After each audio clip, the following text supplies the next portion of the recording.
Nuclear revenge number 5. One-handed justice. Warning, this story involves a Holocaust survivor. This happened to my father's great-uncle. I'll simply call him my uncle. I never really knew him. He passed away in 1998 when I was about 5 years old. My father didn't know him particularly well either. He was an incredibly quiet, private man. My uncle survived the Holocaust, but he almost never spoke about it. He never gave testimony, never sought compensation, never returned to his homeland in Ukraine, and never even tried to find out whether any of his family or friends had survived. Instead, he moved to the United States, reunited with relatives who were already living there, built a new life, got married, and raised a family. Whenever anyone asked about the war, he would simply say, "I was there." Nothing more. The only reason we know any of what happened is because, many years later, his son once managed to get him to open up after a few drinks. That night, my uncle told him the full, horrifying story. His son later discovered that his mother already knew much of it. She had fled her own country, if I remember correctly, Czechoslovakia, when it was occupied during the war. But after that one conversation, my uncle refused to speak about his experiences ever again. His son spent years digging through archives and historical records, trying to piece together the missing details. I only met him once, and I don't even remember his name anymore, so some parts of the story have been lost over time. My uncle was sent to a concentration camp. We're not completely certain which one, though his son believed it was Dachau. At the time, my uncle was nearly 30 years old. The moment he stepped off the train, one of the SS officers pulled him out of the work line and accused him of being lazy. The accusation made no sense. He had literally just arrived. The officer announced that he was going to make an example of him.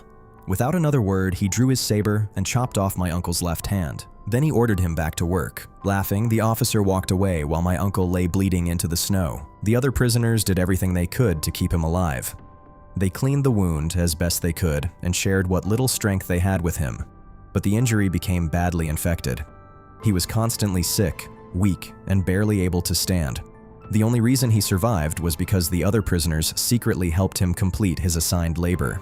According to my uncle, he eventually accepted that he would die in that camp and that his body would be left for the dogs. The same officer never stopped tormenting him. He found every excuse imaginable to beat and humiliate him. Looking back, it's almost strange that he didn't simply shoot him. He stole his food, took his shoes, set dogs on him, forced him to perform impossible tasks that required 2 hands, knowing full well he only had one. When the camp was finally liberated, my uncle approached one of the Allied soldiers and asked whether they had captured any of the camp's officers. The soldier answered, yes. My uncle then asked if they had captured the officer who had done this to him, pointing to the bandaged stump where his left hand had once been. The soldier brought the officer over in handcuffs and forced him to his knees. Right there, in front of the soldiers, my uncle wrapped his remaining hand around the officer's throat. He strangled him. It wasn't quick. From what I've been told, it took a long time. One of the soldiers even offered my uncle a pistol to end it faster. He refused. Instead, he slowly tightened his grip until the man who had taken his hand and spent years torturing him and countless others finally took his last breath. After the war, my uncle was fitted with a wooden prosthetic hand. He immigrated to America, married, and raised a family. Whenever someone noticed the faded concentration camp tattoo on his arm or asked him about the war, he would simply lift his wooden hand and say, "I was there. I don't ever want to go back." I can't even begin to imagine the trauma he carried for the rest of his life. The physical pain was unimaginable, but I suspect the psychological wounds ran even deeper. Like so many survivors of that generation, he probably never received the help he truly needed and carried those memories with him until the day he died. Stories like his are painful to hear, but they must never be forgotten. No matter how difficult they are, we have to remember them. Because forgetting is how history finds a way to repeat itself. I only hope that, despite everything he endured, he was eventually able to find some measure of peace and happiness in the life he built after surviving the unimaginable. Sometimes people complain that divorce happens too often these days. After hearing stories like this, I'm just grateful it's an option. My great-grandmother, Lena, went looking for her daughter, Betty. Betty was the oldest child, still at home. The rest of the children were out trying to earn whatever money they could to help pay for the family's expenses. She was only 11 years old. Lena eventually found her hiding inside the family's old wooden outhouse. The family had an unspoken rule. Every time someone went to the outhouse, they had to bring back a few pieces of firewood for the kitchen on the way back. It was simply part of the daily routine. As Lena walked toward the outhouse, she kept one arm pressed against her side. Her wrist had been broken. Her body was covered in bruises. Betty was bruised too. When Lena opened the door, she found her daughter gripping a heavy cast iron frying pan with her thin, undernourished arms. She immediately understood why. This was how most evenings went. My great-grandfather John would finish work and head straight to the bar. He'd drink until he was completely drunk, stumble home, beat Lena, step outside to use the outhouse, usually grabbing some firewood on the way back, then return to the house, take a bath, beat whoever else happened to be home, eat whatever food was available, and finally pass out. Betty knew exactly what her mother's broken wrist meant. Lena earned money by taking in laundry and ironing clothes for other people. With her wrist broken, she couldn't work. No work meant no money meant no dinner, and if there was no dinner waiting for John, he would almost certainly beat Lena even worse. Maybe even kill her. Then he'd end up in prison, one parent dead, the other behind bars. Betty understood that she and her many brothers and sisters needed at least one parent alive and able to work if they were going to survive. So at just 11 years old, she hid in the outhouse, clutching that heavy cast iron skillet, waiting for her father. She had already decided that if she had to, she would smash it over his head. Lena quietly took the frying pan from her daughter's hands. Then she told Betty, "I'll take care of it." That night, everything happened the way it always did. John came home drunk. He hit Lena, then he staggered outside to use the outhouse. This time, he was so intoxicated that he forgot to pick up the firewood. When he came back inside, he climbed into the bathtub. But this time, Lena didn't stop him as he slowly slipped beneath the water. He drowned in barely 6 inches, about 15 centimeters, of bath water. All of this happened because, in those days, divorce wasn't considered a real option, and domestic abuse was something people rarely talked about. Today, divorce is far more common. After hearing stories like this, I think we should be grateful that people now have a way out.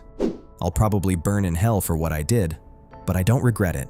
Growing up, my life was split between 2 completely different worlds. At school, I was the quiet nerd that nobody really paid attention to.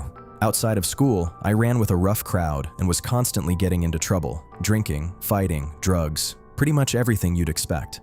I always tried to keep those 2 lives separate. It wasn't that difficult because I attended a special education program across town, so the people from school rarely crossed paths with the people I spent my nights with. Still, every now and then, those worlds collided.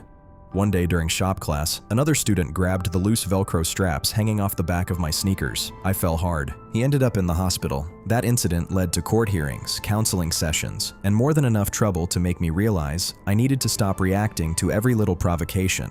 The message spread quickly. People learned that I wasn't someone they wanted to push too far. If I snapped, things got ugly. Eventually, I quit drinking. Then I quit drugs. Not long after that, I decided to leave violence behind too. Not because I disliked it. The truth was the opposite. I was far too good at it, and the rush I got from hurting people was becoming more addictive than any drug I'd ever taken. A few years later, I enrolled in a local college. I'd mostly drifted away from my old crowd, though I still saw them from time to time. One of my classmates was the younger sister of one of my closest friends. I'd watched her grow up from a little girl into a young woman, so I always thought of her as my own little sister. Then she started dating a guy everyone already knew had a terrible reputation. He was about a year younger than me. Back in high school, rumors constantly followed him.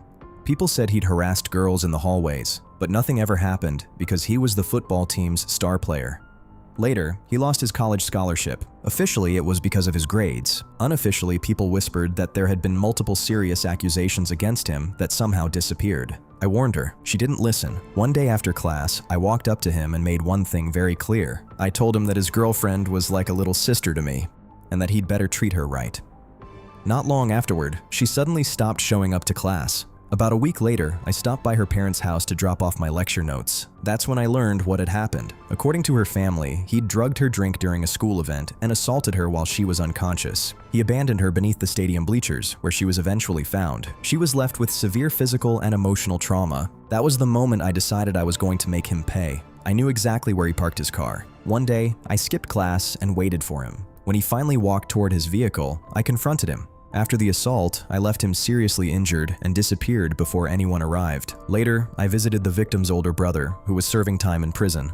I told him everything that had happened, everything I had done. He wasn't the only person who hated that man. As it turned out, there were plenty of others who believed he deserved far worse. The police questioned me soon afterward. I never confessed to anything. Instead, I encouraged them to speak with other people who had crossed paths with him over the years. Eventually, I learned he would remain in custody while awaiting trial. He was sent to the same correctional complex where the victim's older brother was incarcerated, although they were housed in different units. Through mutual contacts, word spread quickly inside the prison. I assumed someone would attack him. I never imagined how far things would go.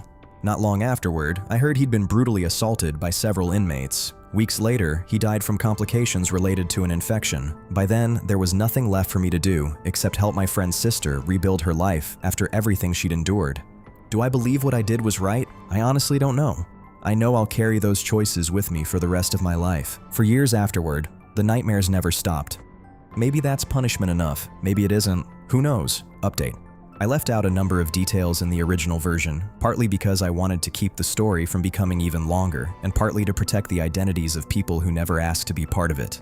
From the age of 8 until I was 15, I trained in Taekwondo. That ended after I started abusing my ADHD medication and pretty much anything else I could get my hands on. I only briefly mentioned the incident with the hammer because it wasn't really the point of the story. After it happened, I was suspended while the school board decided whether I should be expelled. During the hearing, most of the attention focused on the teacher's failure to act. Before everything happened, I'd warned him.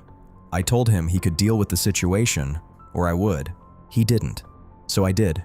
For the rest of that school year, I met with the school psychologist every week to determine whether I posed a threat to other students. The scars that student carried afterward became a warning to everyone else that provoking me wasn't a good idea. Later, when he tried confronting me again with 2 of his friends, I defended myself, and by the end of the school year, his parents transferred him to another school. As for what happened years later, none of it was carefully planned. I acted out of anger after learning what had happened to my friend's sister. The legal case against him actually began because another victim eventually came forward. After he was released from the hospital, prosecutors argued that his family's financial resources made him a flight risk, so he was held in custody while awaiting trial. He never made it that far. People often ask how information or even contraband can move through prisons. The reality is that if someone has enough money, enough connections, and enough people willing to look the other way, almost anything can find its way inside. Food, drug, phones, almost anything. In many correctional facilities, medical care is limited because of staffing shortages and budget cuts. As a result, inmates often develop their own underground systems for obtaining supplies and helping one another. Whether that's medicine, bandages, legal advice, protection, or something else entirely.